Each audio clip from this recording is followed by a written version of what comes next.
Yeah, listen, we didn't walk away with 4 points. It was probably the most disappointing thing. I thought we fought our backsides off to get back in the game, and then obviously hit the front three-quarter time. But listen, I think that the general footy public will look at our side and say, geez, they competed well. You know, like the young blokes we brought in, Batchelor, Conker, Helbig, all showed something.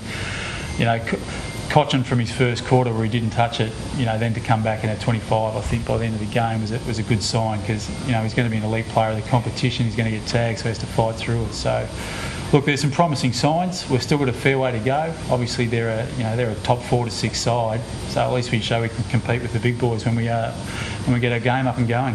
Is it disappointing that in the first quarter, Trent's quarter and Brett, I think 3 touches between them, trying to make a statement early, and you would look to them, and it didn't happen.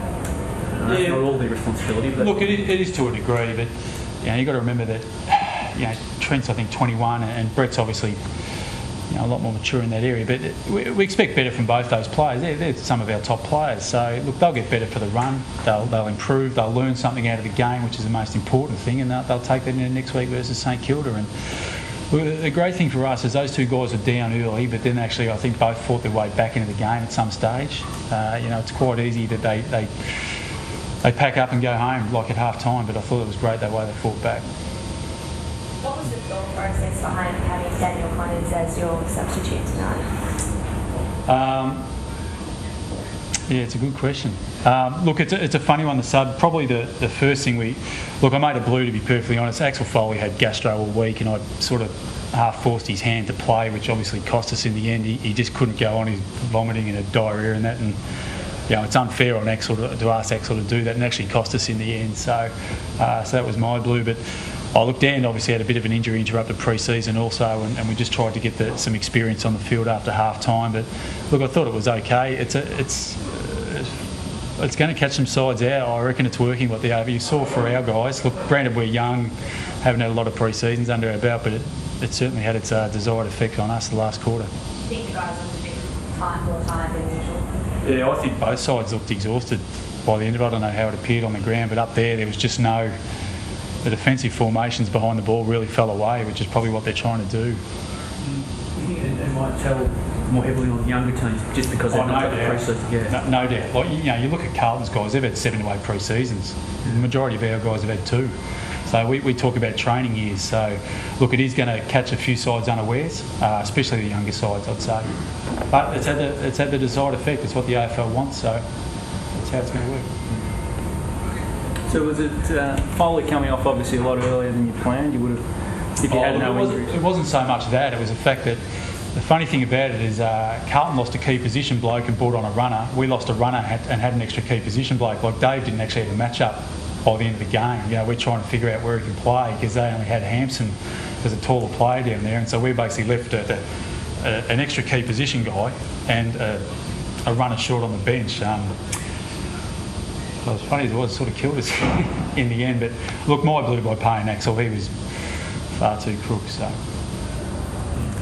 What about Jack's game, given he's in the pre-season? You must sort of expect him to get better from here. Yeah, I think so. Look, he looks in good shape. Probably took a couple of really strong marks. Probably should have nailed a couple more, I think. Granted, we didn't get the ball enough inside 50, but look, when it gets down there, he certainly looks dangerous. You know, Mitch Morton was okay in stages, as was Ty Vickery. So, same sort of problem though. We need to find more avenues to goal. You know, it's going to be a common theme for us until we get guys that stand up. You know, we've got guys coming back from injury that we think can fulfil that role, but we just got to be patient. I thought both Joe Hawley and Sean Greig showed some good signs for you guys. Your thoughts on their performance? Yeah, I thought they were good. I thought Basher got a lot better after quarter time, and I thought Sean was relatively consistent through the night. So they showed they're going to be 2 very good players for us. You know, they're going to help ease the load through our midfield. You know, they're only going to get better as they play more with their teammates. But look, they're both impressive debuts. And Nahas going further on the ball in that third quarter, he seemed to give you a bit more respect. You know you want to say it again. Who was it? Nahas. Yeah, he was. Look, I thought he was terrific, Robbie, today. He showed, you know, his capability as a player. He set himself a standard I think that he needs to live up to. He was really disappointed with his year last year, but I thought when he pushed up in the midfield, he actually looked really, really lively. Granted, he takes a game on, he causes some blues, but at least he has a crack. He was really good. I haven't seen your final rotation figures, but they appeared to be almost on track as last year. Is that the case of just the 3 men now? I'm not too sure. Anyone? No, I'm not too sure. I don't know. About 20 more, I think. Sorry? I think Carlton had about 20 more than you guys. Yeah. Look, it's the thing it's doing. It's making the ruck stay out there for a hell of a lot longer. So key position blokes, but look, it'll sort itself out after 3 to 4 rounds. I think as coaches we're unaware at this stage how it's actually going to affect us. Like a lot of sides haven't played with a 3-in-1 sub over the course of the pre-season, so it'll be interesting to see how it goes. It'll settle down. What do you do with Connors now? Can he sit as a sub again next week? Does he have a run somewhere else? Geez, a bit early for that one, Steve. I'm not too sure. Look, he'll probably come into the 22, I'd say. I'm not sure. Sorry, he's in the 22, but in the 21, I'm not sure. Haven't really thought about it, mate. Any injury concerns, Stoney, in the other one? Apart from... Yeah, just Nathan with a burning backside, I think. That's about it. But other than that, no.